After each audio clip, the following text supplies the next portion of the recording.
Depuis ma position très nucléaire, information capitale, famille nucléaire, l'Iran est à 72 heures d'acheter des bonbons nucléaires à la Corée du Nord, qui nous signale l'ancien conseiller de Donald Trump, qui s'appelle John Bolton. C'est une information très nucléaire à partager au maximum pour ne pas que cette vidéo puisse là être, vous savez très bien, supprimée, parce qu'en ce moment... Iran's real distance from nuclear weapons is about 72 hours. If it sends a bank transfer to Pyongyang, the central bank of North Korea, and gets a nuclear warhead in return. So are you saying that the president is lying? Do you concede that the president was lying to the American people? No, look, I'm not a defender of Donald Trump, as you may know. I think he's trying different pieces of logic. He said as well that there obviously is a threat. But he's worried about dissent from within his own political base. I think the strategic arguments on behalf of the United States are real. I think it's a mistake that Trump has not made those arguments more effectively in the United States with Congress and internationally. But the case itself is very, very... Une information très nucléaire, les amis, à protéger la vidéo, à la partager au maximum. Selon John Bolton, l'ancien conseiller de Donald Trump, qui nous avertit que l'Iran est à 72 heures d'acheter des bonbons nucléaires de la Corée du Nord. C'est vraiment un truc de fou. Partage la vidéo au maximum. Je reviens pour des nouvelles infos nucléaires. Peuple iranien, écoutez-moi bien. Tenez bon. Ne pliez pas. Ne reculez pas d'un seul pas. À Washington, Donald Trump est dans une impasse. Il voulait une guerre rapide, une démonstration de force. Mais la vérité éclate. Le peuple américain ne veut pas de cette guerre. Même dans l'armée, beaucoup refusent de sacrifier leur vie pour un conflit qui n'est pas le leur. Ils pensaient que l'Iran allait trembler, mais c'est l'arrogance de Washington qui tremble aujourd'hui. Peuple d'Iran, comprenez une chose, leur force est une illusion. Vous avez entendu le secrétaire de la guerre de Trump. On contrôle le ciel iranien, d'accord? Que ce sont quelques petits drones qui arrivent à passer, d'accord? On va regarder ça.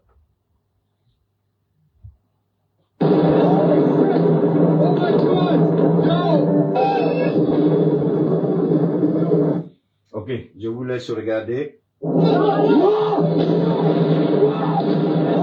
est en Israël, hein? Vous voyez? Donc ça, ce sont les quelques drones pour les Américains. Ça, c'est Israël qui est là. Two cities at the same time. Jérusalem. Tonight. Not one target. Not one strike. Two of Israel's most populated urban centers hit simultaneously. Okay. And the system that was supposed to stop this, the system... Donc ils disent, on contrôle le ciel iranien. C'est deux petits drones qui passent. Ça, c'est deux petits drones qui sont là.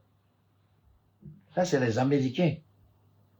Je dis, le flatteur, le menteur vit au détriment ou au dépens de celui qui l'écoute.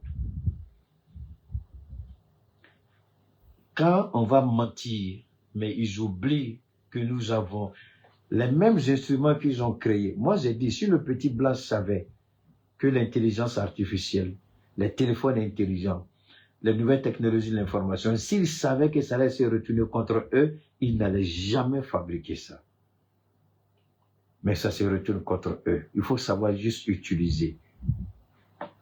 Ça, c'est Israël qui est là. That America and Israel have spent decades and hundreds of billions of dollars building, maintaining, and selling to the world as the ultimate shield is not stopping anything tonight. Let me say that clearly because the mainstream coverage is still dancing around it.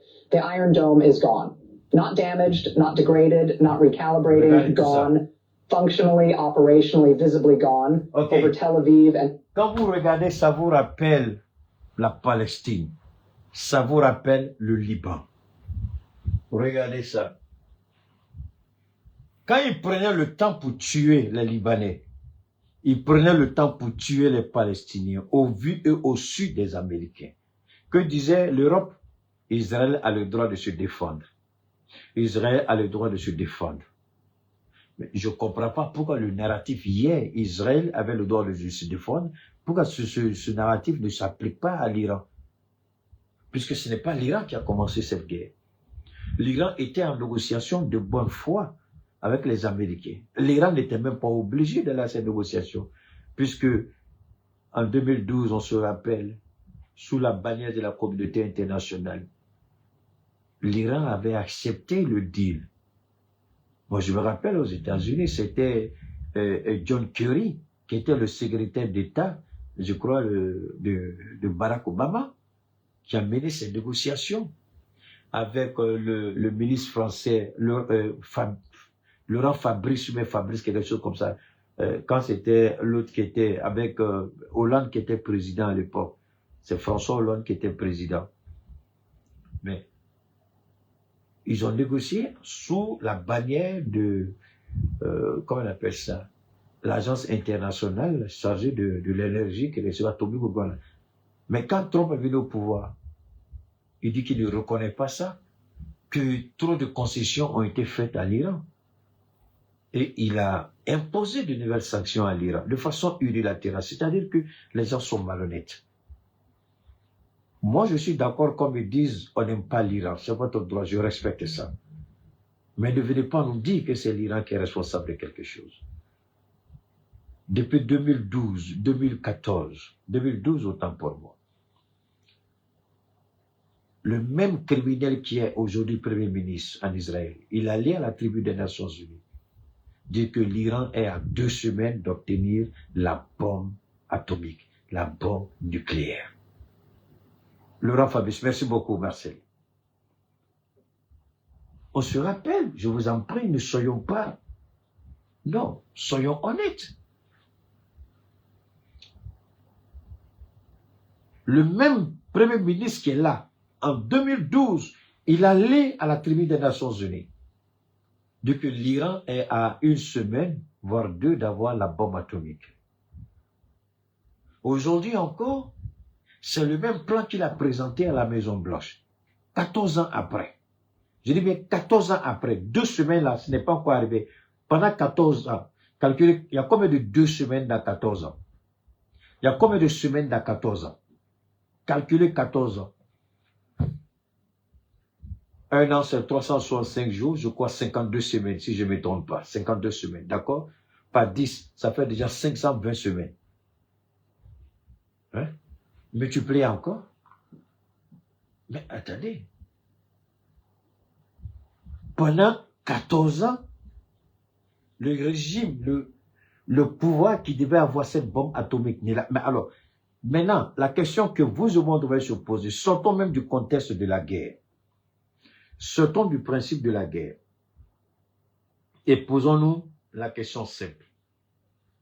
Si réellement c'est une question d'armes atomiques, si réellement c'est une question pour avoir la bombe,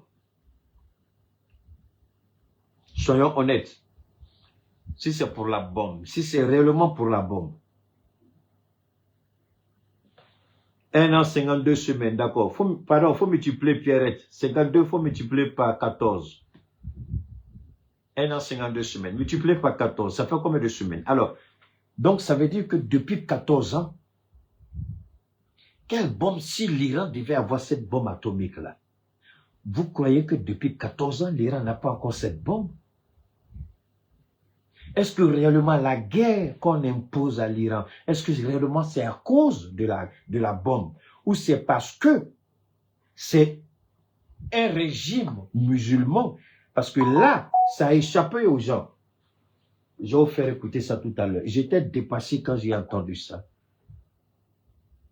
C'est le responsable, mais c'est 728 semaines. Pendant 728 semaines, si l'Iran devrait avoir la bombe atomique, l'Iran n'aurait pas déjà eu cette bombe atomique? Si l'Iran devrait avoir cette bombe atomique, pendant 728 semaines, l'Iran aurait pu avoir cette bombe il y a longtemps. Mais la raison n'est pas la bombe. La raison, c'est parce que Israël veut dominer la région. Israël se dit qu'elle est investie comme le criminel qui est en Côte d'Ivoire, investi d'une mission divine. Mais je vous ai dit, Dieu a maudit Israël il y a longtemps. Et je maintiens ce que je dis. S'il y a des gens qui se disent érudits, docteurs en théologie, à cause de Dieu, je demande pardon à Dieu que ma parole rentre à vos oreilles et que vous décidez de relever le défi. Je vais vous montrer par A plus B comment Israël est maudit et Israël n'arrivera nulle part. J'ai l'habitude de vous dire ceci. Ce n'est pas parce que quelqu'un est maudit que la personne ne sera pas un président. Ce n'est pas parce que quelqu'un est maudit que la personne ne sera pas milliardaire. J'ai toujours dit, ne mélangez pas. Le diable lui-même peut bénir. Le diable donne le pouvoir, le diable donne l'argent. Donc ça n'a rien à voir avec. Mais c'est comment ce pouvoir que vous avez, qu'est-ce que vous allez en faire? Si vous décidez tout de suite d'utiliser ce pouvoir, est-ce que vous pouvez atteindre des objectifs? J'ai pris le cas la dernière fois du prince Ben Salman. J'ai dit à malédiction derrière lui. Mais pourtant, il est à la tête d'une fortune inimaginable, colossale. Pourquoi j'ai dit qu'il est maudit, le prince Ben Salman? Il a été incapable de battre le Yémen. S'il avait la bénédiction de Dieu, il allait battre le Yémen. Il a échoué à Yémen. Non, venez me dire que j'ai tort. Montrez-moi que j'ai tort. Pourquoi Israël est maudit? Parce que Israël n'arrivera jamais à battre l'Iran. Pas que l'Iran est un pays musulman, non. Parce que Dieu ne livrera pas l'Iran à Israël à cause des crimes d'Israël. Les mêmes crimes qu'Israël a commis hier en s'associant au dieu Baal, à l'idolâtrie, à la haine, à la méchanceté, à la jalousie, vouloir imposer sa volonté que celle de Dieu. Voilà pourquoi nous disons que Israël est maudit et Israël ne pourra jamais battre l'Iran. Même si c'est un seul Iranien qui est survivant, ce seul Iranien va reconstituer l'Iran et puis combattre l'Iran. Israël ne gagnera jamais cette guerre. Parce que vous écoutez aujourd'hui, aux États-Unis, on nous dit qu'il faut combattre l'Iran parce que c'est un pays musulman. Et qui dit ça? Le président de l'Assemblée nationale, comme chez nous, le président du Congrès, celui qui a la tête des deux chambres. Et c'est aujourd'hui qu'il dit ça. Que l'Israël, tant que c'est un pays musulman, j'étais dépassé. Je me suis posé la question, est-ce que les musulmans aux États-Unis ont entendu ça? Et c'est un jeune Américain qui m'a permis de comprendre ça. Je vais vous faire écouter ce qu'il a dit. Permettez-moi, pas de Kita Chamati. Je viens, voilà, c'est ici. Ok, c'est ça qui est là. Instructions from the sky all day long. Bon, toi, tu racontes ta vie de maître, je vais ramener ça en arrière. Ok, ça c'est... Ok. On va écouter. Je vais préférer l'écouter. Where the Democratic Senate candidate James Teller. Ok, c'est celui-là. C'est un jeune Américain que je suis beaucoup. C'est grâce à lui que je suis au courant de beaucoup de choses. Ils sont comme ça, ils ont beaucoup les podcasts, donc je le suis. Et c'est lui qui m'a permis de découvrir ça. Que cette guerre, c'est une guerre idéologique. Pas idéologique, pardon, une guerre religieuse. Qui dit ça? Les États-Unis, c'est un pays laïque. Mais qui dit ça? Celui qui a la tête du Congrès américain. Je crois que c'est Mike et quelque chose comme ça. J'ai dit, mais c'est pas vrai. Il dit donc, l'Amérique a tous les droits pour combattre un pays musulman. Mais pourtant, ce bâtard-là qui se dit président du Congrès américain, que font les bases américaines dans les pays musulmans? Vous voyez, c'est là que vous vous posez la question. Pourquoi l'Arabie Saoudite ne réplique pas? Quand je vous dis le prince là, c'est un Yamoufalis, Dangaba Nofé, réfléchissez. Pourquoi Dubaï réfléchit? Pourquoi Dubaï ne répond pas? Pourquoi Bahreïn ne répond pas? Pourquoi le Qatar ne répond pas? Pourquoi le Koweït ne répond pas? Mais pourtant, c'est un officiel américain qui a dit c'est une guerre de religion. On ne peut pas permettre à l'Iran de battre Israël. Parce que c'est une mauvaise religion. Qu'est-ce que l'Arabie Saoudite a dit? Zéro. Mais est-ce qu'ils n'ont pas entendu? Ils ont entendu. Mais ils ont fait comme ils n'ont pas entendu. Tout le monde a fermé ses oreilles. Alors, comme moi, je suis le baobab de Dieu, je ne peux pas fermer mes oreilles. On va écouter. Je vais faire avancer un peu. Je vais faire avancer un tout petit peu sur la partie. Ok, je vais faire passer ça aussi rapidement. C'est cette partie-là qui m'a... Ok, voilà, c'est ici. Voilà. On va écouter. On va écouter. And then if Israel struck Iran first, then Iran would strike the United States. So we had to strike first. Remember, that's what he said. That's what Rubio said. Now Johnson says, actually, they declared war on us.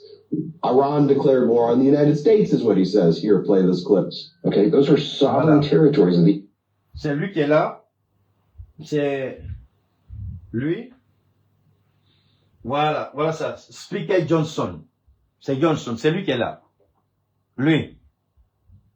C'est si vous voulez, le président des deux chambres au niveau du Congrès, Sénat et puis la Chambre des représentants. C'est lui. On va écouter ce qu'il a dit. U.S. They have declared war on us. I don't believe in the semantics. We've talked about the language. Il dit c'est l'Iran qui a déclaré la guerre aux États-Unis. Vous voyez, voilà la première puissance économique. Mike Jones, merci beaucoup, Marcel. Voilà la première puissance économique des officiels qui mentent. Et moi, je ne regrette pas d'avoir plié mes bagages et dire que c'est un pays de merde et que je ne veux plus rester là-bas. Je ne regrette pas un seul instant d'avoir pris cette décision. Des gens comme ça, vous écoutez ça, vous vous posez la question, où est-ce qu'on va? Tant que vous avez des gens comme ça, là, est-ce que vous pensez que la paix mondiale n'est pas menacée? Quand vous avez des menteurs, des manipulateurs et des corrompus, est-ce que la paix mondiale n'est pas menacée? Elle est menacée. C'est eux qui veulent nous enseigner la démocratie. Donc la démocratie, c'est un mensonge. Il n'y a rien de vrai dedans. Voilà la preuve que la démocratie n'existe pas. C'est la manipulation, c'est le mensonge. On vous ment. Comment on peut s'arrêter devant le monde et dire que c'est l'Iran qui a été le premier pays à attaquer les États-Unis, alors que les faits sont là? Comment on peut dire ça? Et puis rentrer chez soi à la maison, regarder sa famille et puis rire en est content.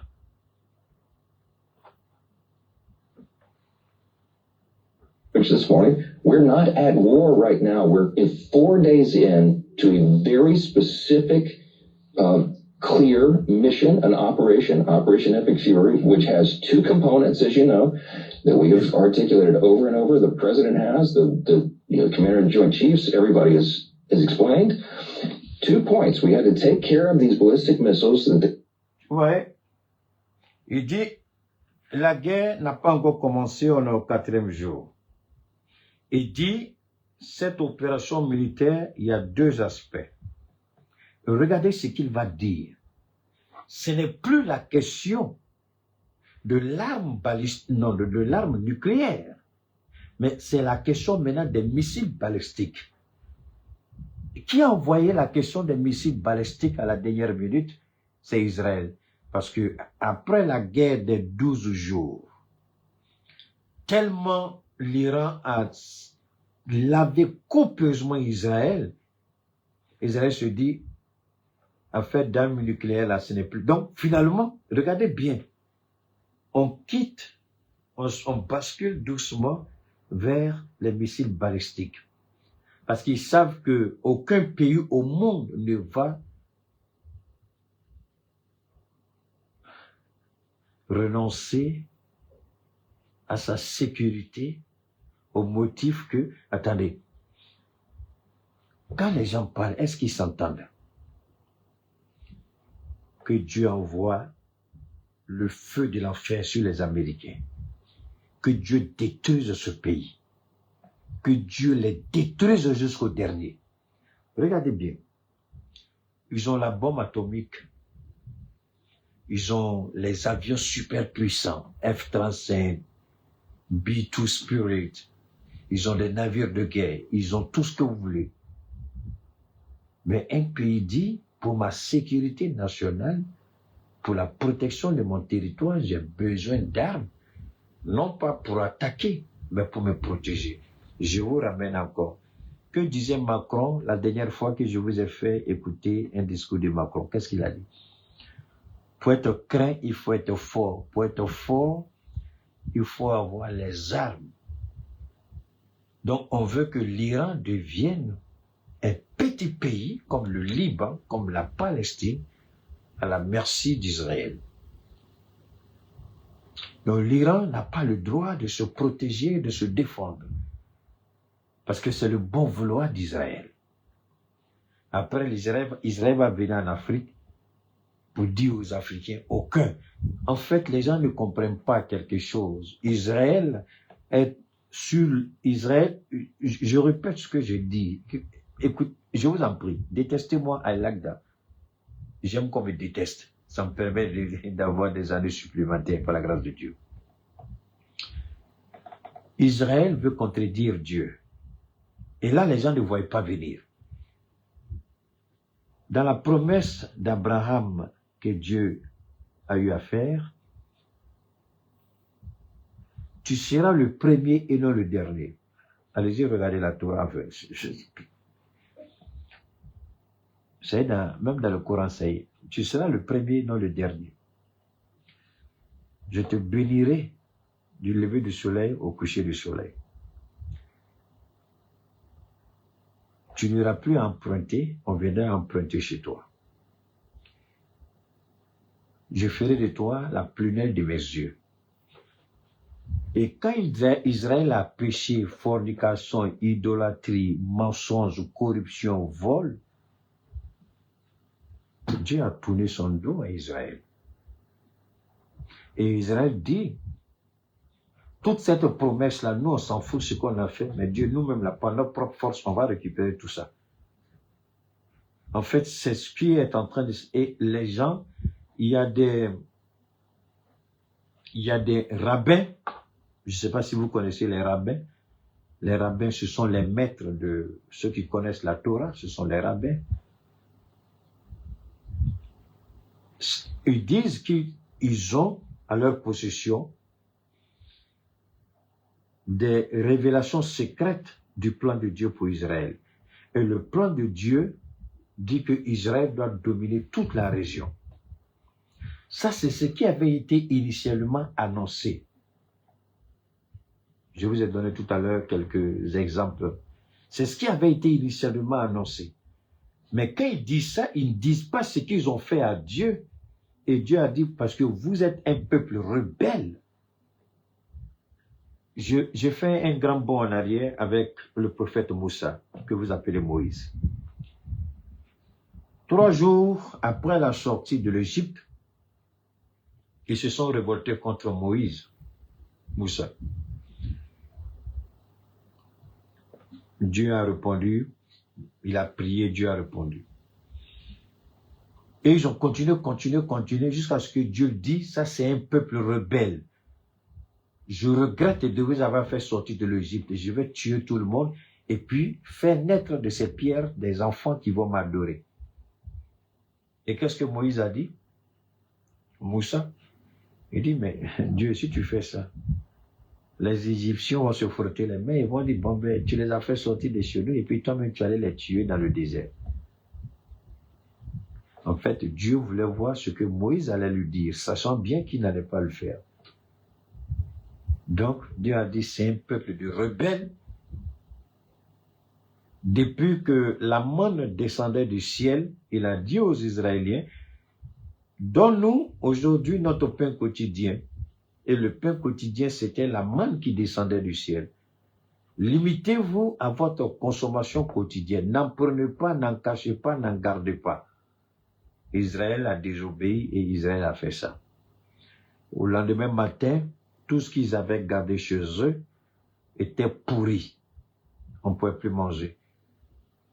Moïse, très énervé, est allé demander pardon. Pourquoi Moïse n'a pas mis les pieds là où Dieu a montré à Moussa? À cause de la rébellion d'Israël, Dieu lui a dit, va parler à la roche, l'eau va sortir. Je ne sais plus ce que je dois faire avec ces gens-là. Donc, Nabil Moussa, le prophète Moussa, au lieu de parler à la roche, dans la colère, tellement énervé parce que il avait des enfants maudits qui étaient avec lui, il a pris son bâton et puis il a tapé la roche. L'eau est sortie. Ils ont bu. Mais Dieu lui a dit, parce que tu as fait ça, tu ne mettras pas pied là où j'ai promis à Abraham. Parce que Moïse lui-même s'est révolté à cause de leur comportement. Donc quand je dis que c'est un peuple maudit, je sais de quoi je parle. Ils sont maudits, ils n'ont rien après. Tout ce qu'ils peuvent vanter, c'est vrai. C'est vrai. Dieu a fait d'eux un peuple béni. Ceux qui détiennent les grandes banques dans le monde, c'est eux. Le monde de la finance, c'est eux. Mais posez-vous la question, pourquoi Dieu a permis à Hitler, un criminel de guerre, de tuer plus de combien de millions de ses enfants? Ce que Dieu n'a pas fait dans le désert, il a permis à Hitler de faire ça en Allemagne. Donc souvent, on peut accuser Hitler de tout. Mais entre Hitler et les Juifs, là, la vérité, la personne ne connaît à part Dieu lui-même. C'est pourquoi moi, je me défendrai de dire ce que Hitler a fait les Juifs. Là. Parce que quand je regarde ce qu'ils font aujourd'hui, là, je dis Hitler avait bien fait avec eux. Oui, je soutiens bien, c'est ma bouche. Israël, c'est pas la peine. Donc, Israël croit qu'ils ont un destin divin, ce qui est absolument faux. Écoutez ça. They were producing at such a rapid pace that our regional allies could not keep up with. We had to ensure that they can't fire all those barrage of missiles at our people, our troops, our assets, our citizens in the region and our installations. And then MAGA Mike says, actually, this is very... Ce n'est pas tout. Il dit il faut qu'on arrive à détruire le programme balistique de l'Iran, ce qui n'arrivera pas. Parce que aujourd'hui, est-ce que vous croyez que enlever l'uranium iranien, est-ce que vous croyez que ça a empêché l'Iran d'avoir la bombe atomique? Mais attendez, moi je ne suis plus assis dans une salle de classe. Je ne suis plus assis dans un amphithéâtre, ni dans une classe de TD à l'université. Je ne suis plus aux États-Unis. Mais est-ce que vous croyez que parce que je ne suis plus aux États-Unis, je ne sais pas ce que j'ai vécu là-bas, je ne sais pas ce qui se passe? Parce que je ne suis plus assis dans une classe de TD, d'amphithéâtre, vous croyez que je ne sais pas ce que j'ai appris à l'école primaire, au collège, au lycée, à l'université? Vous croyez? Je vous en prie.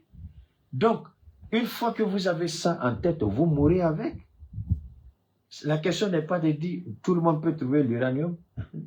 Il suffit de venir négocier avec nous, non vous vend ici au Niger. Donc la question maintenant, ils se disent, ils ont des ingénieurs, mais les ingénieurs ont compris qu'il faut faire la transmission générationnelle. Ils disent qu'ils ont tué tous les scientifiques. Mais si vous avez tué tous les scientifiques, laissez l'Iran tranquille. Vous avez tué les scientifiques. Vous avez tué tel ou tel. Vous avez tellement tué. L'Iran est le seul pays au monde où Israël se livre à des assassinats ciblés. Mais quel est le vrai problème? Il faut débattre. Quel est le vrai problème? Le véritable problème, on n'en parle même pas. Ce n'est pas l'uranium enrichi. Ce n'est pas les armes balistiques. C'est la méchanceté, la haine, la jalousie, l'hypocrisie d'Israël. La haine d'Israël. Israël s'attaque à un pays musulman béni, puisque Israël n'a rien, il ne faut pas oublier. La terre où ils sont là.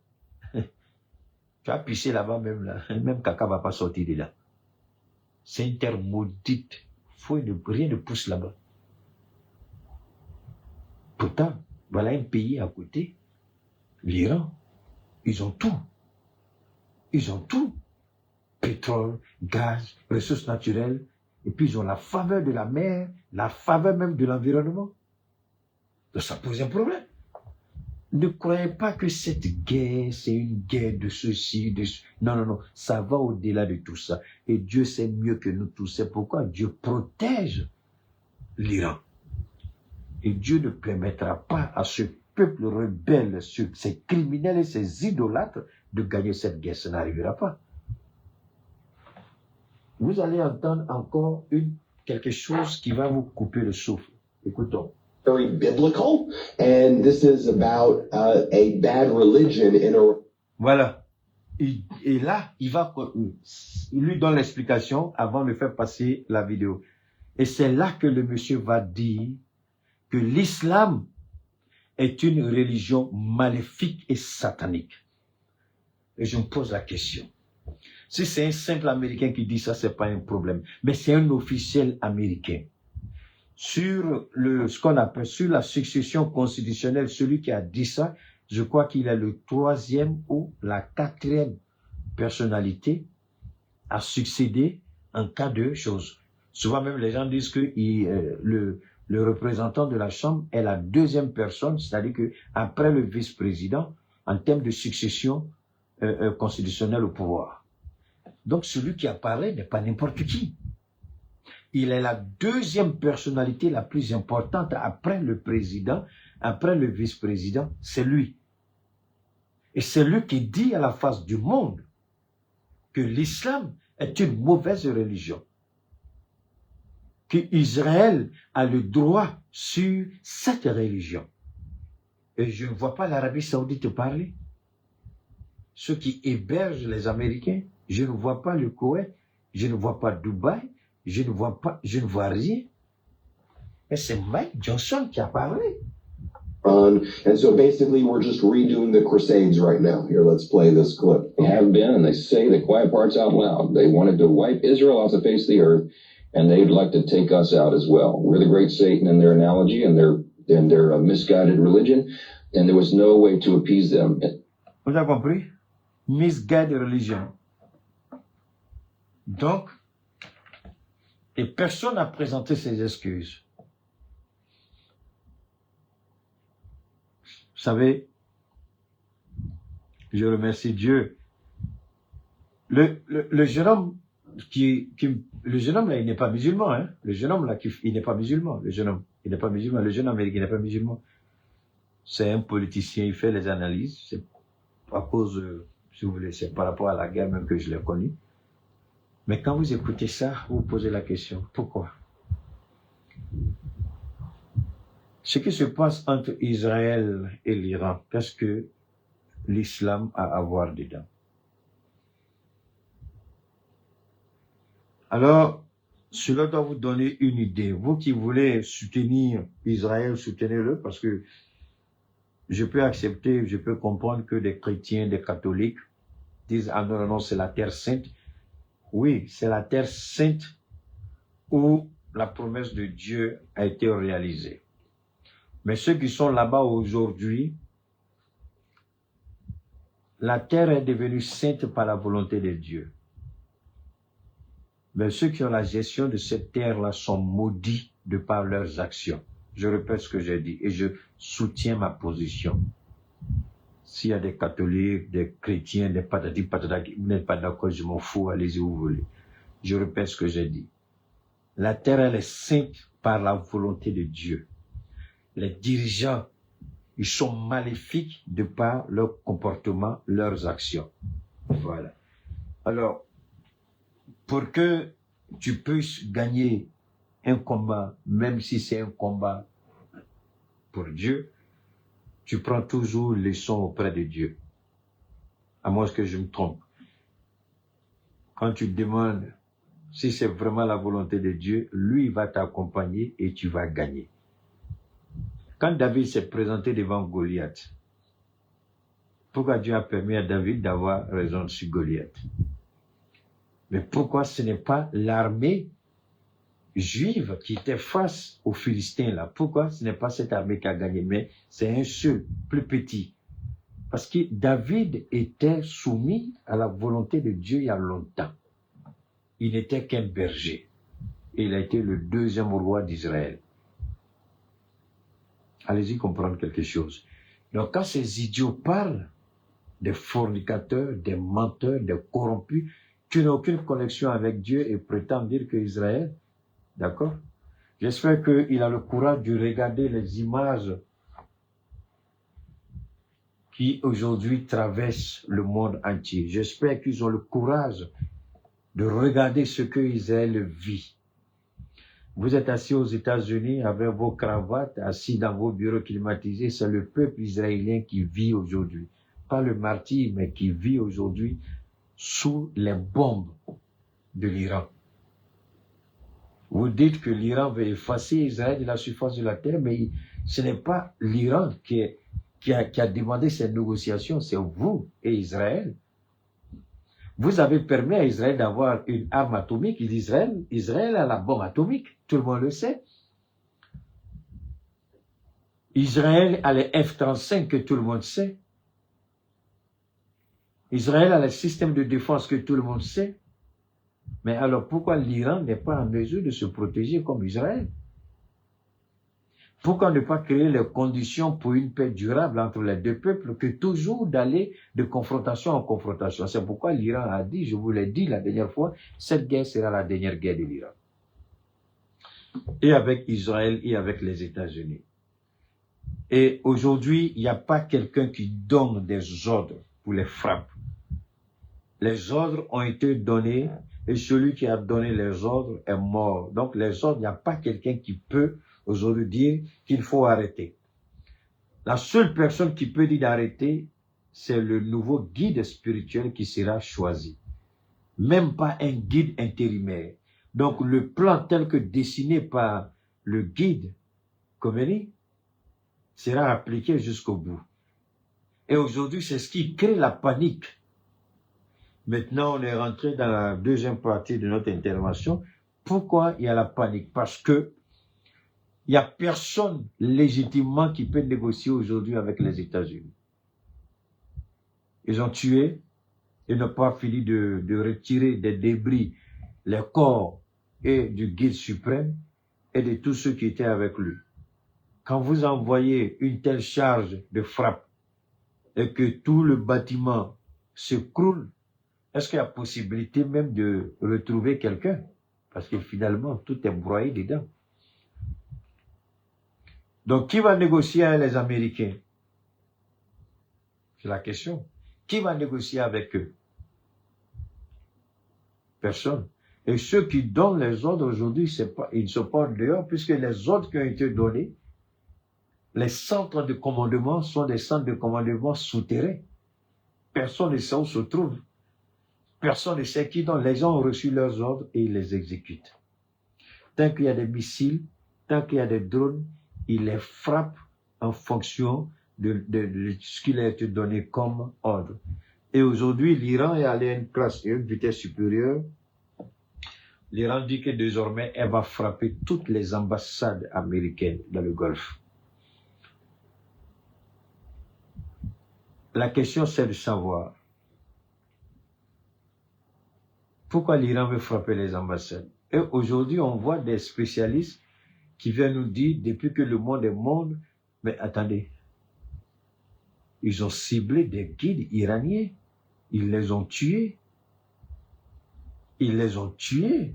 Et vous voulez qu'ils fassent quoi? Qu'ils se taisent? Qu'ils ferment les yeux? Non.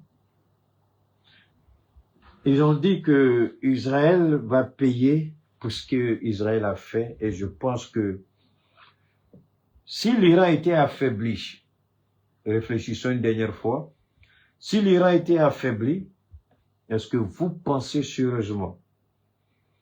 Est-ce que vous pensez sérieusement que l'Iran sera aujourd'hui en mesure de continuer ses frappes?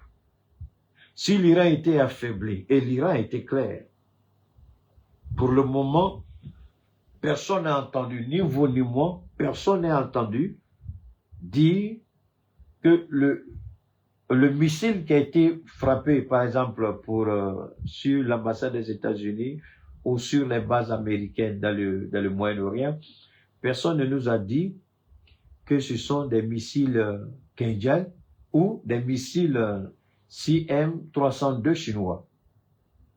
Non. Jusqu'à présent, ce sont des missiles iraniens, alors que l'Iran a reçu en quantité industrielle, en quantité énorme des missiles chinois et russes. Pour le moment, ils n'utilisent même pas ces missiles-là. Ils ont dit, les missiles que nous avons, ce sont les stocks que nous avons, les anciens stocks de la guerre des 12 jours. Les stocks qu'on avait prévus, qu'on n'a pas pu utiliser, c'est ce que nous sommes en train d'utiliser. On n'a même pas encore commencé à utiliser les nouvelles armes. Donc, on va frapper. Et là, il faut que les Américains sortent pour contredire le narratif, pour dire qu'ils n'ont pas le contrôle. C'est nous qui avons le contrôle. Mais vous avez le contrôle. Et puis, ils arrivent à frapper vos bases. Et puis, les Américains, mais c'est ça qui me tue. Ils ne parlent même pas de ces bases-là qui sont, ces installations qui sont détruites. Il y a 2 radars, je crois que vous avez vu ça.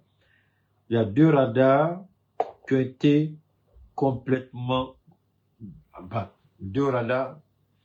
Il y a le centre de commandement de la 5e flotte marine qui a été mis hors circuit. Il y a 2 radars, je crois qu'il y a un radar, d'après ce qu'on nous a dit, qui fait 1 milliard, à peu près 1,2 milliard ou 1,3 milliard. Hein? Donc les 2 radars sont partis. Et il y a d'autres radars encore. Enfin, qu'est-ce qu'ils ont fait? J'allais oublier. C'était une des articulations de mon, qu'on appelle ça, de mon direct aujourd'hui. L'Iran a commencé d'abord à paralyser le système de défense des États-Unis dans le Moyen-Orient. Et il y a un calcul qui a été fait, je ne sais pas si je peux vous montrer le calcul, donne-moi une seconde, je ne sais pas si je peux vous montrer. Il y a un calcul qu'ils ont fait, et le calcul dit quoi?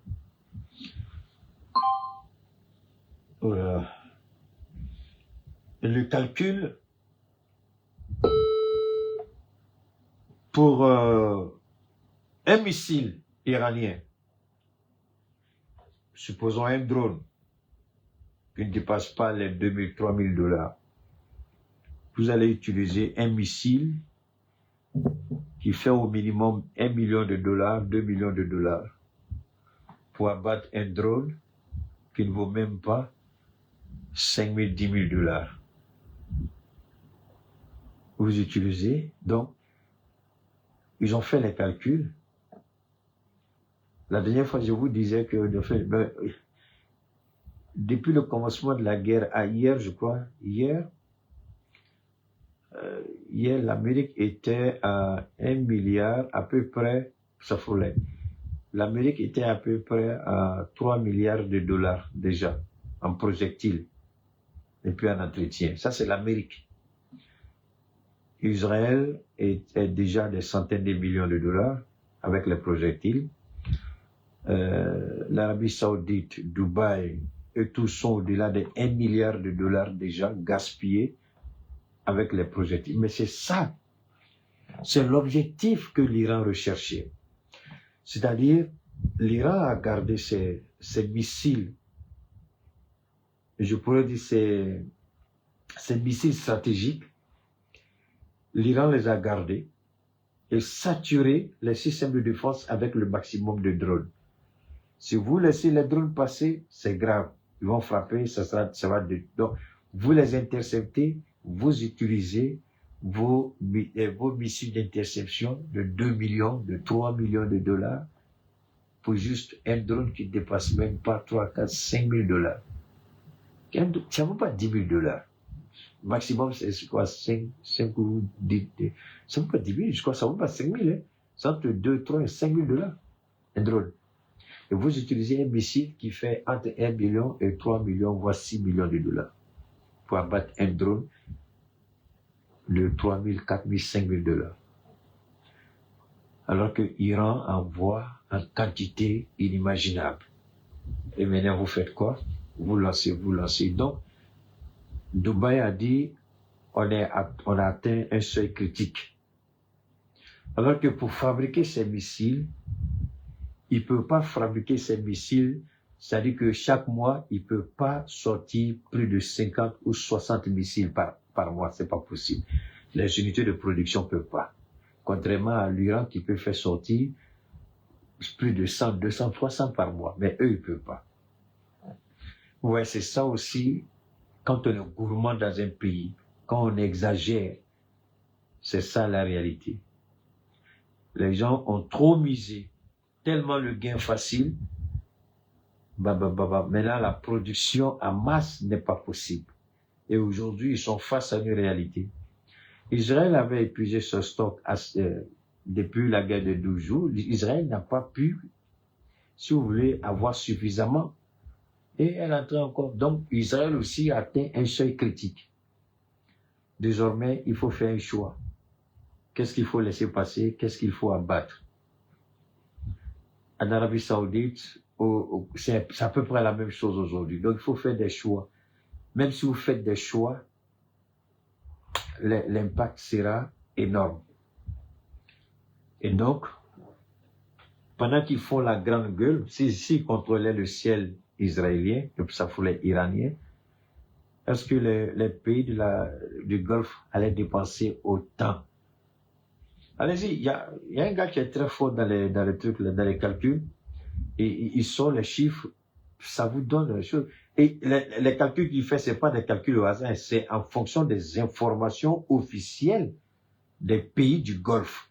C'est eux qui donnent ces informations officielles là. Donc, c'est en fonction de ce qu'ils donnent comme chiffre que lui, il fait les calculs. Voilà. Puisque le coût de chaque missile est connu. Le missile utilisé, si c'est tel missile, voici le coût. Si c'est tel missile, voici le coût. Si c'est tel autre missile, voici le coût. Donc, quand ils disent qu'on a utilisé, bon, ils font les calculs avec, on connaît aussi le coût des drones iraniens. Donc, c'est pratiquement cheaper, moins cher. Donc, aujourd'hui, ils ont pratiquement tous dépensé des milliards de dollars en projectiles, mais ça ne suffit pas. Ils subissent des pertes. C'est ce que l'Iran voulait. L'Iran voulait humilier les États-Unis dans le Golfe. Les médias, ce qu'on appelle les médias mainstream, ils le savent, mais ils font exprès pour ignorer cet aspect.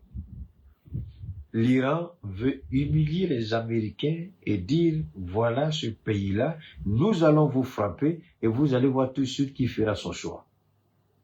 Et c'est ce qu'ils ont fait. Ils ont déployé leur porte-avions, leur ceci, leur cela.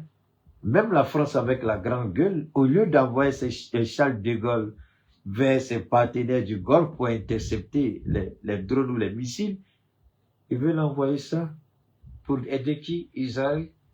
Alors que les missiles hypersoniques, on ne peut pas les arrêter. Si on pouvait les arrêter, est-ce que vous croyez que ce que nous avons vu là, on allait voir ça? Aujourd'hui, Tel Aviv, c'est autre chose. C'est un cimetière. Jérusalem, c'est un cimetière. Israël n'a jamais connu ça. Les Israéliens sont traumatisés. Ils n'arrivent pas. Ils sont à plus de 200 et quelques personnes tuées, ce qui n'était jamais arrivé en Israël. Et surtout, le système que l'Iran a mis en place, les missiles qui sont largués à l'approche se divisent pas en 2, 3, 4, mais pas en 10, 60, 70, et puis ça tombe, boum, boum, boum, boum, ça détruit tout. Ils ne s'y attendaient pas. Donc la réalité, c'est ça aujourd'hui. Et l'Iran a très bien réussi sa manœuvre. Parce que l'Iran a montré au pays du Golfe, voilà votre partenaire, regardez ce qui va arriver quand nous allons vous attaquer. Et aujourd'hui, les différents monarques, ils disent aux Américains, tu nous as abandonné ou bien quoi? Tu nous as promis la sécurité, mais à rien. Tu nous as lâchés. Et on est à la merci des missiles et des drones iraniens. On arrive à intercepter beaucoup, mais il y a beaucoup qui arrivent à passer. Les Américains n'ont pas la réponse. Si ce n'est pas la grande gueule que vous venez de voir, ils n'ont pas la réponse. S'ils avaient la réponse, est-ce que ce qu'on voit aujourd'hui, on allait avoir ça? S'ils avaient la réponse, les bases militaires, parce que les bases militaires ont été frappées. Ce n'est pas la colère, je vous en prie. Et la Russie, la Chine ont un rôle important et les Américains le savent très bien. Mais puisque officiellement ni la Chine ni la Russie ne s'est déclarée, Donc, il est difficile de partir de suppositions et puis les attaquer. Parce que pour frapper avec précision, il faut des systèmes de calcul intégrés très puissants. Peu importe la technologie de drone de l'Iran, les missiles hypersoniques, mais les calculs complexes, frappes simultanées, l'Iran a eu besoin de la Chine et de la Russie pour coordonner ces différentes frappes. Et l'Europe le sait, l'Amérique le sait. Mais puisque ce n'est pas déclaré comme eux, ils l'ont fait avec l'Ukraine. Vous savez que ni la Chine, ni la Russie ne viennent comme ça parler. Donc c'est ça qui fatigue ces gens-là. Et ça, c'est une réalité. Mais en même temps, n'oubliez pas une chose. La Chine apprend de la faiblesse des États-Unis et se prépare. La Chine regarde les failles. Pourquoi la Chine envoie ses ingénieurs en Iran? C'est pour voir les failles et préparer sa guerre par rapport à... Comment on appelle ce coin-là? Thaïlande, c'est ça? Non, c'est pas Thaïlande. Comment on appelle ce coin-là? Le coin où les... enfin, je sais pas, c'est Taïwan, quoi? Taïwan, c'est ça? L'île de Taïwan, là. Voilà. Les Chinois regardent. Et pendant ce temps, que fait la Russie? La Russie est en train de labourer copieusement l'Ukraine. L'Ukraine a été placée, reléguée au dernier plan. Donc, tous les deux partenaires de l'Iran sont en train de gagner. Chacun gagne son compte. La Chine se prépare. La Chine connaît les faiblesses des États-Unis. Et Taïwan, merci beaucoup. Et, excusez-moi, et la Russie en Ukraine, j'ai vu que la Russie, c'est ça, ils ont envoyé à peu près, je crois la journée d'aujourd'hui, mais hier, là, plus de, à peu près 2000 drones avec missiles, tout ça, la plus grande offensive jamais, depuis la guerre a commencé, c'était jusqu'à hier ou aujourd'hui. Pourquoi?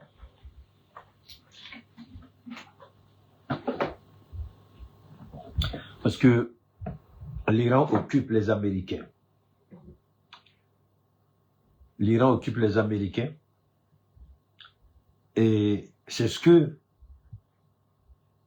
Volodymyr Zelensky craignait. Et nous, pendant ce temps aussi, ici dans le Sahel, j'ai vu des exploits de nos forces de défense sur des terroristes. Mais les terroristes, ils sont idiots, ils sont bêtes. Moi, je vous ai dit, désormais, là, c'est là-bas. Vous restez ici, sinon on va vous tuer. Au moins, allez-y mourir pour une bonne cause. Peut-être on dira que vous êtes des martyrs. Parce qu'ici, là, vous mourrez, vous êtes des criminels. Hein? Allez-y mourir là-bas pour l'Iran, au moins on dira que vous êtes des martyrs. Donc, qu'est-ce qu'il faut retenir en un mot? Ce qu'il faut retenir, c'est très simple. La démocratie n'a jamais existé. C'est un leurre, c'est une manipulation. La démocratie, c'est de la merde, c'est de la bouillabaisse. Ça n'existe pas. Vous êtes démocrate, soyez fort. Vous n'êtes pas fort, vous êtes manipulé. Et ça, on le comprend très bien avec l'Iran aujourd'hui. Deuxièmement, ceux qui prétendent défendre des valeurs basées sur telle ou telle, vous regardez aujourd'hui dans cette guerre, tout est faux. Rien n'est vrai dedans. Aujourd'hui, si l'Iran n'était pas prêt, si l'Iran ne s'était pas préparé sérieusement, ce qui allait arriver allait dépasser l'entendement. Moi, je demande à nos autorités, pas forcément de faire comme l'Iran, de mettre en place, oh là là, je crois qu'elle a été balancée sur la batterie, d'accord? Je sais pas trop au niveau de... C'est fondamental. La question n'est pas de dire que l'Iran ceci, l'Iran cela. La question c'est de savoir, en toute honnêteté, l'arme de destruction massive, Saddam Hussein. c'est après sa mort, quand ils ont pris le contrôle des puits pétroliers en Irak, ils disent que l'Irak ne disposait pas d'armes de destruction massive, après avoir pris le contrôle de l'Irak. On nous a dit que Kadhafi voulait tuer son peuple, il fallait sortir contre Kadhafi, mais aujourd'hui on se rend compte que la Libye divisée, chacun a son compte. Tout le monde se tait. La question c'était à propos des champs pétroliers et puis régler, puisque c'était Sarkozy, régler des différends politiques. Et nous remercions Dieu, nous au sein du Sahel aujourd'hui, par la grâce de Dieu, au sein du Sahel, nous savons ce que nous faisons et nous remercions nos autorités. Nous voulons avoir une idée très claire. C'est pourquoi j'aurais bien voulu faire ça en début d'émission, demander au président Goïta par rapport, permettez-moi une seconde, demander au président Goïta, évidemment que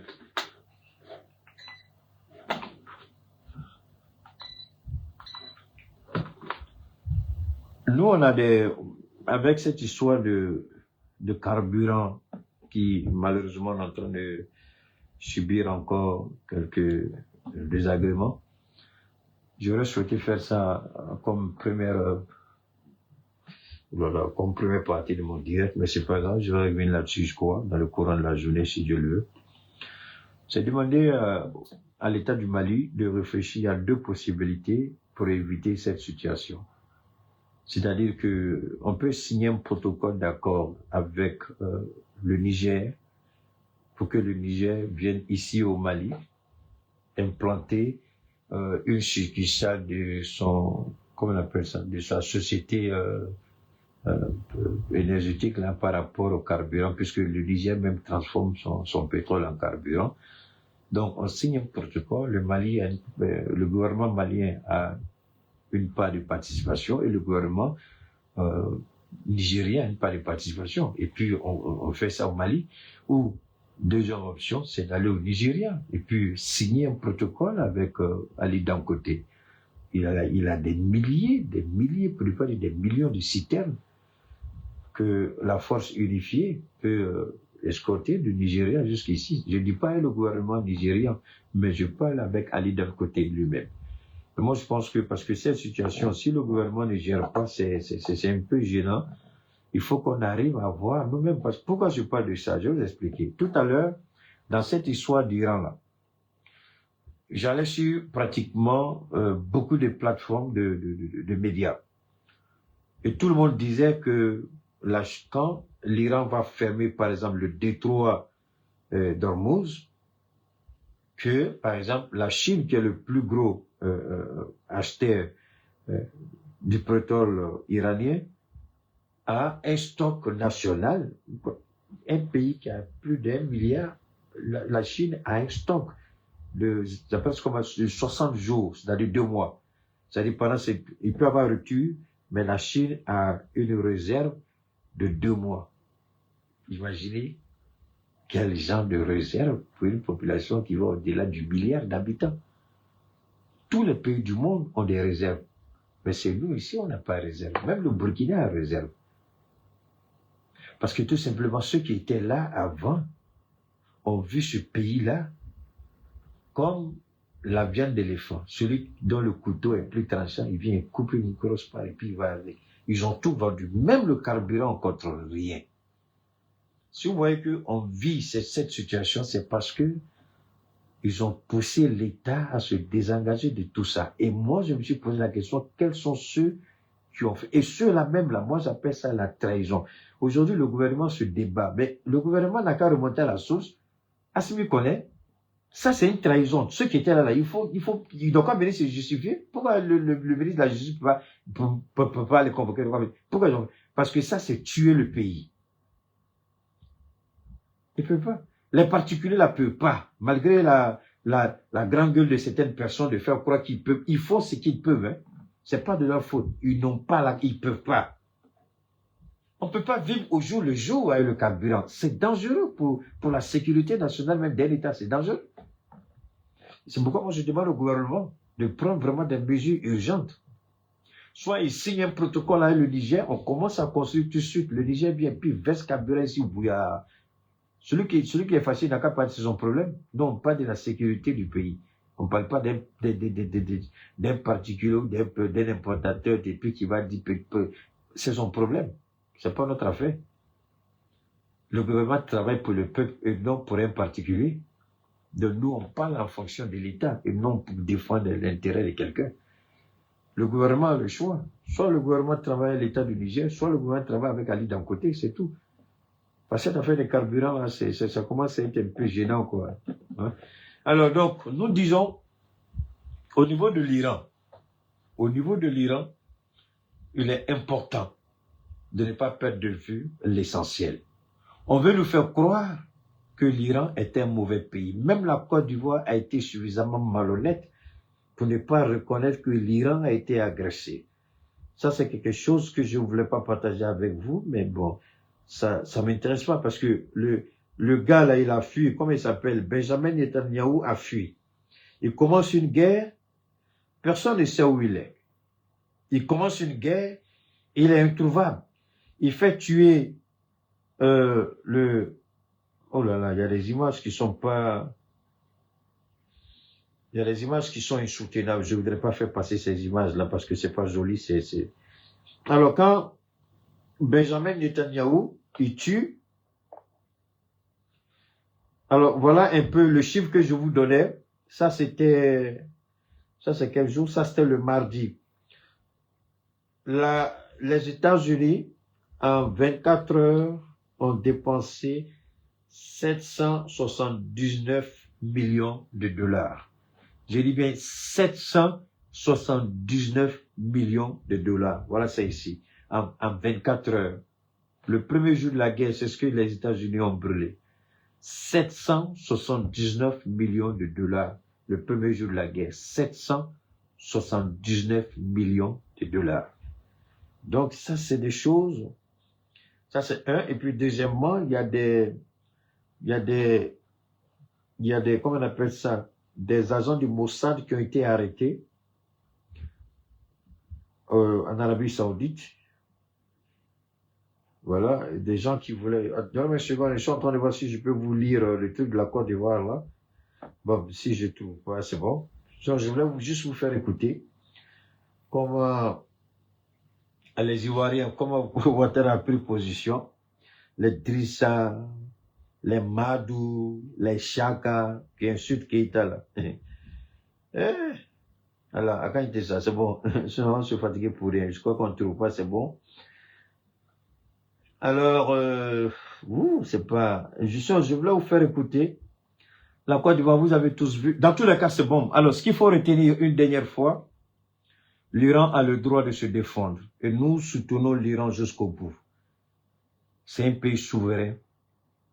L'Iran ne peut pas sous-traiter sa souveraineté avec Israël.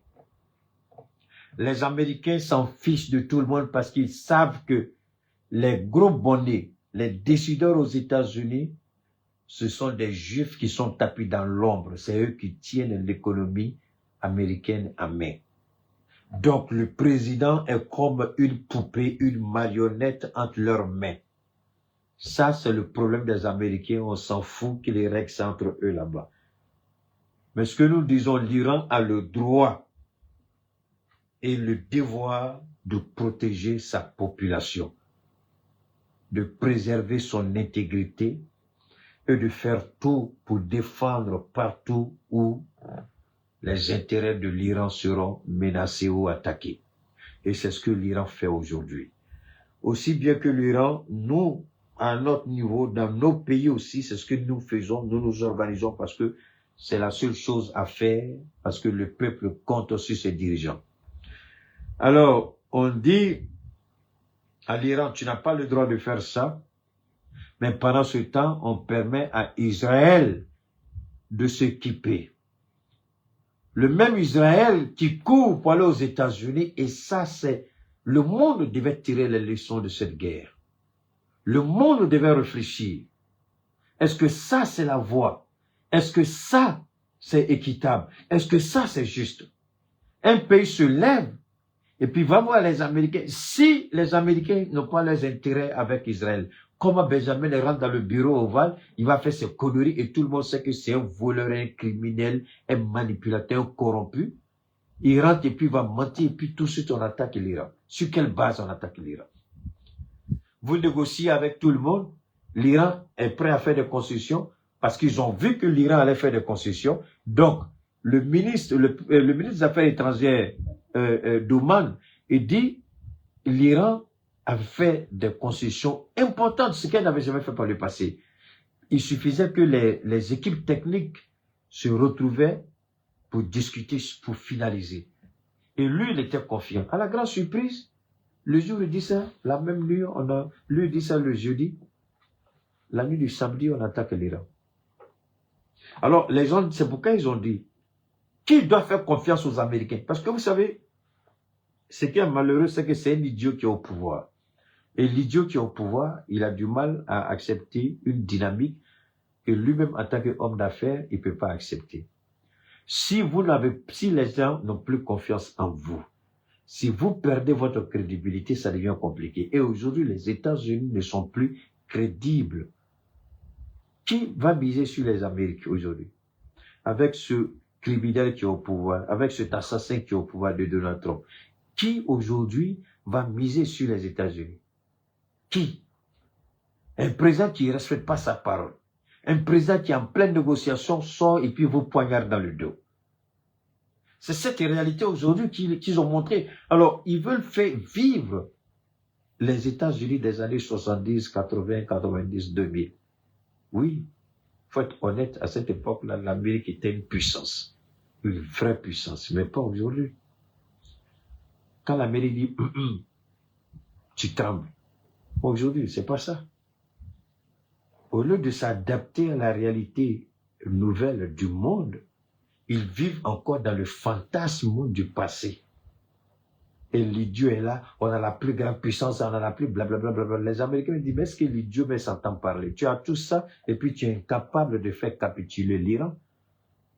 Vous êtes tout ça, vous deux, vous associez contre l'Iran, vous êtes incapable de faire capituler l'Iran. C'est là que chacun devrait réfléchir sur ce qu'on écoute de la bouche de nos dirigeants. On dit ça, mais faites beaucoup attention. Faites beaucoup attention. Et aujourd'hui, moi, je suis fier de soutenir l'Iran. Et je suis heureux de le faire. Avec les moyens dont je dispose.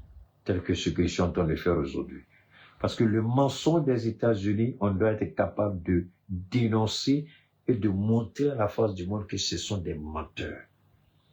Ils mentent et ils manipulent. L'Iran n'a rien de tout ça. Aujourd'hui, avant que la guerre ne commence, 300 généraux à la retraite aux États-Unis qui ont honnêtement servi le drapeau américain ont dit que Donald Trump est une menace pour les États-Unis. 300 généraux à la retraite. Et aujourd'hui, le discours que vous avez écouté là, les blablabla de leur ministre de guerre là, c'est parce que les généraux sont sortis. Ils ont dit, l'Amérique n'a pas ce qu'il faut pour faire une guerre qui va au-delà d'une semaine. C'est pourquoi vous les entendez dire, Trump dit, la guerre va aller aussi longtemps que possible. Ils ne peuvent pas. C'est faux. Ils n'ont pas la réserve de munitions nécessaire pour faire ça. Et comme Trump, je vous le dis, je le répète, c'est un gars qui n'a pas honte, c'est un idiot. Si il pouvait la demander de cesser le feu, puis l'Iran a rejeté. La prochaine fois, il ne va pas de cesser le feu. Trump, tellement qu'il est bête, il a honte parce que aujourd'hui, mercredi, enfin, on est déjà minuit, donc je crois, voilà. Hier, mercredi, il y avait une réunion importante à la Maison-Blanche. Il devait être briefé et par le secrétaire de la guerre, le ministre de la guerre, et par le chef d'état-major des forces armées américaines. Ils étaient dans ce qu'on appelle le briefing room ou bien le situation room, c'est-à-dire à la Maison-Blanche, il y a un endroit où, quand le pays en guerre se retrouve pour discuter avec Voilà, les officiers supérieurs de l'armée, tout ça. Et pendant que les gens étaient prêts, ils voulaient faire le briefing, Donald Trump est sorti de la salle. Je répète, Donald Trump est sorti de la salle de réunion. Enfin, c'est pas une salle de réunion, mais on appelle ça Situation Room. Il est sorti pendant 23 minutes. Pendant 23 minutes, le ministre de la Guerre l'attendait pour faire le point. Le chef d'état-major des forces armées l'attendait pour faire le point. Pendant que ses collaborateurs, Donald Trump est sorti très énervé, très remonté. Il voulait, je crois qu'elle est venue, il voulait lancer un tweet. Si mes informations sont correctes, ils lui ont dit de ne pas faire. C'est là, on lui a dit que l'Iran a frappé l'ambassade des États-Unis à Riyad, c'est-à-dire en Arabie Saoudite. Et très remonté, on lui a dit, il faut avoir la maîtrise, ne réponds pas, ne dis rien. C'est là, il a envoyé le tweet que vous connaissez. On va montrer le feu à Iran, blablabla. Il a raconté plein de conneries. Les gens lui ont dit, tu n'aurais pas dû faire ça. Mais en réalité, l'Amérique ne dispose pas aujourd'hui de munitions suffisantes pour continuer la guerre au-delà de 1, 2, 3 semaines. Parce que quand vous faites la guerre, il y a un niveau qu'ils appellent emergency cost, quelque chose comme ça. Vous ne devez pas, parce que si vous utilisez tout et que la situation dégringole, quelle réserve vous avez pour agir? Rien. Donc, quand vous arrivez à ce seuil critique, on vous dit, il faut trouver un moyen pour arrêter. Mais avec l'Irak, c'était pas la même chose. Les gens confondent les scénarios. En Irak, c'est les Américains qui sont allés frapper. Les premières frappes, ils ont tout de suite anéanti les systèmes de défense irakiens. Il y avait l'Irak, ne pouvait lancer aucun missile, aucun drone, aucun avion. Tout a été cloué au sol. Et les forces terrestres sont rentrées. Maintenant, les officiers supérieurs de l'armée de Saddam Hussein, beaucoup ont jeté les treillis, leur grade, et puis ils se sont reconvertis en civils. En faisant quoi? En créant des milices, puisqu'ils savaient où se trouvaient les dépôts d'armes. Donc, ils sont allés, parce qu'il y avait des dépôts d'armes qui étaient des caches, que quelques rares personnes connaissaient. C'est la même chose avec Muammar Kadhafi. Donc, les gens sont allés, ils ont créé leur milice. Et ce sont ces milices-là qui ont commencé à tuer les soldats américains. C'est pourquoi ils disent boot on the ground, c'est-à-dire des soldats sur le terrain. Et les gens ne veulent pas.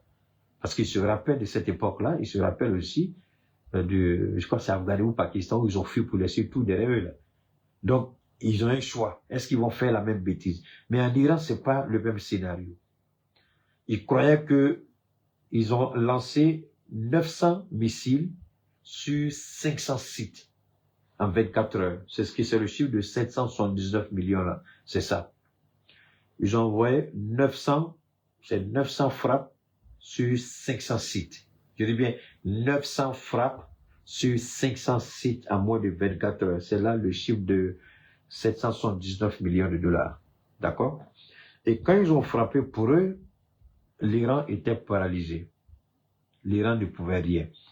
Effectivement, comment la première puissance militaire mondiale vous envoie 900 frappes, 900 missiles avec toutes sortes de calibres dedans sur 500 sites, et puis vous arrivez à vous tenir debout, il faut l'Iran.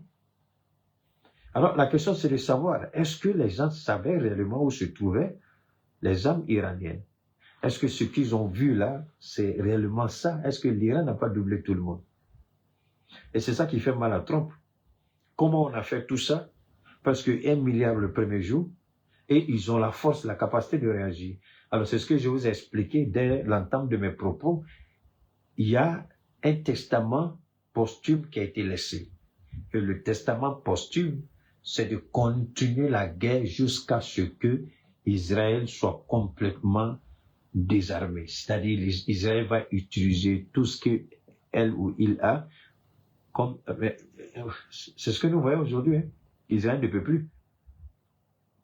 Est-ce que les Américains vont risquer leur propre sécurité et protéger Israël au risque de protéger des citoyens américains? Parce qu'aujourd'hui, le Pentagone a fait un briefing. Ils ont dit que l'Iran se prépare à frapper le territoire américain. Et ça a beaucoup gêné Trump. Il dit l'Iran se prépare à frapper. Donc tous ces narratifs qui sortent là, il y a un but, il y a un objectif. Est-ce que je peux demander à chacun de vous, je ne suis pas détenteur de la vérité, mais réfléchissons de la manière la plus saine. Est-ce que l'Iran n'a pas le droit de se protéger face à un État qui tue tout le monde? Ça fait combien d'années Israël bombarde et tue des Palestiniens?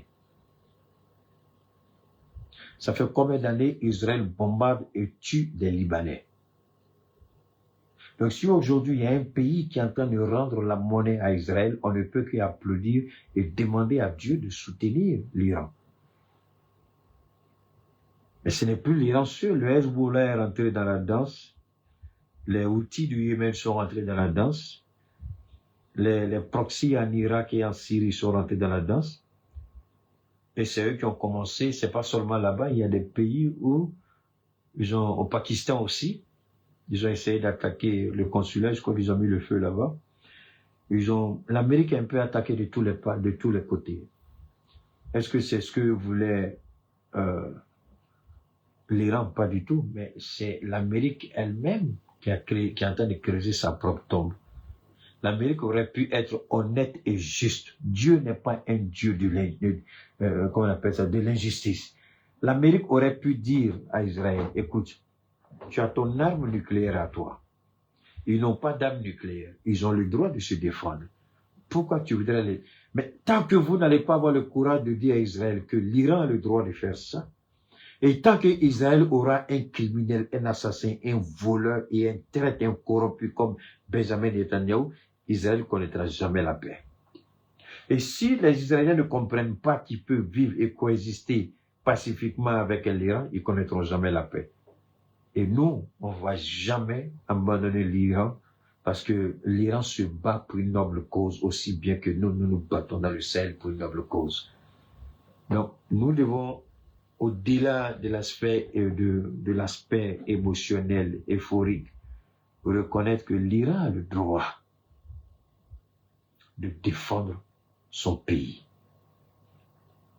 Et pourquoi je ne parle pas des dégâts en Iran? Vous croyez qu'il n'y a pas de dégâts? Il y a des dégâts.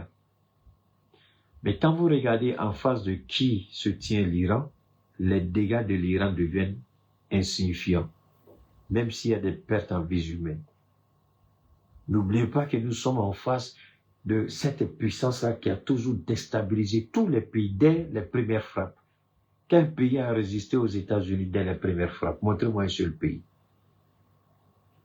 C'est l'Iran. Après les premières frappes, après les 900 frappes, 1 heure après, l'Iran est sorti. Et puis l'Iran a commencé à frapper. Jusqu'à présent, l'Iran continue d'avoir des vagues de drones et de missiles. La question que tout le monde se pose, ils sont tous étonnés. Est-ce qu'il y a 2 Irans? Ça veut dire quoi, Keïta? Non. Il y a un Iran que tout le monde voit, mais il y a un autre Iran plus dangereux qui est sous terre, c'est-à-dire l'Iran qui est dans les tunnels. C'est-à-dire les opérateurs des drones, des missiles, tous ces autres. Ils disent qu'ils contrôlent la mer iranienne, mais pourquoi aucun bateau n'arrive à traverser le détroit d'Ormuz? Réfléchissez aussi à cela. Est-ce que c'est qu'ils disent? Donc c'est un narratif qu'ils veulent vendre, ils veulent faire quoi? Qu'ils contrôlent tout. Vous contrôlez tout, mais les Israéliens qui sont en train de mourir là, c'est des êtres humains. Ce qu'on regarde, c'est pas intelligence artificielle, c'est pas une manipulation, c'est la réalité en Israël. Israël ne tient plus. Israël n'a jamais vécu ça. Alors que la différence avec l'Iran, c'est quoi? L'Iran a toujours vécu ça depuis plus de 40 ans. avec les sanctions les plus difficiles au monde. Donc l'Iran est habitué à la difficulté, aux frappes et aux attaques. Voilà pourquoi je ne perds pas trop mon temps pour ne pas donner à ces idiots-là de se manifester. C'est pourquoi je ne parlerai jamais dans mes directs, je vais être clair avec vous, je ne parlerai jamais dans mes directs des pertes que subit l'Iran. Je ne le ferai jamais. Ce que je verrai, ce sera pour moi et moi seul. Celui qui veut voir les frappes peut aller après mon direct regarder. Mais ce que je vais faire par contre, c'est de me concentrer sur toutes les frappes iraniennes en Israël, dans le Moyen-Orient et sur les États-Unis. Parce que c'est normal, ce que l'Iran subit, aucun pays au monde ne peut subir et peut tenir debout. Donc l'Iran mérite pour moi respect et considération. C'est pourquoi les pertes que l'Iran va subir, moi je ne serai pas là, comme vous voyez certains de nos frères, en faire l'apologie. Je ne le ferai pas. C'est leur droit, je respecte. Mais ne venez pas croire que moi là, je vais vous dire, ils ont fait ça en Iran, ils ont fait ça en Iran. Je ne ferai jamais passer les images des attaques sur l'Iran. Je ne ferai jamais ça. Par contre, en Israël, je le ferai. Ah, c'est pas juste, c'est comme ça le monde est fait. Voilà. Ils se sont associés contre l'Iran. Je m'associe aussi à l'Iran. Et puis, je mène ma communication à ce niveau. Voilà. Donc, je remercie les uns et les autres. Merci à toi, Hirsch5SH. Merci beaucoup. Merci infiniment. Merci infiniment à tous, du côté de YouTube. Merci à tous. J'ai pas lu les commentaires sur YouTube, comme s'il y a les Drissa, pas souvent lu les commentaires sur YouTube, les Drissa, les Chaka, et ils m'insultent là-bas, donc souvent je vais pas regarder. Donc on garde le contact, les gars. Oui, j'avais promis de parler des produits, je vous en prie. On va le faire, hein, le direct d'aujourd'hui, on va commencer avec ça, si Dieu le veut bien, d'accord? Merci infiniment à toutes et à tous. Ceux qui ont déjà reçu les informations, je vous en prie, faites rapidement le paiement. Sinon, le week-end là, tous ceux qui ne feront pas de paiement, on va les mettre dans les archives. Les gens ont commencé, il y a eu beaucoup de paiements aujourd'hui. Donc, je laisse jusqu'à ce week-end. S'il n'y a pas de paiement pour ceux qui ont déjà reçu les informations, je mets tout ça dans les archives. Ça veut dire que je ne vais plus regarder et puis je continue à les nouvelles personnes. D'accord? Quand vous serez prêts et que vous allez faire le paiement, vous m'envoyez les différentes captures d'écran. Et puis on prendra votre commande en charge. Merci infiniment à toutes et à tous. Que Dieu veille sur le peuple iranien. Que Dieu veille sur nous au sein de l'AES. Ouais, on a beaucoup de choses à dire, mais bon, l'actualité, on est un peu consommé avec ce qui se passe de l'autre côté. Hein? Alors, merci à toutes et à tous. On garde le contact et à très bientôt.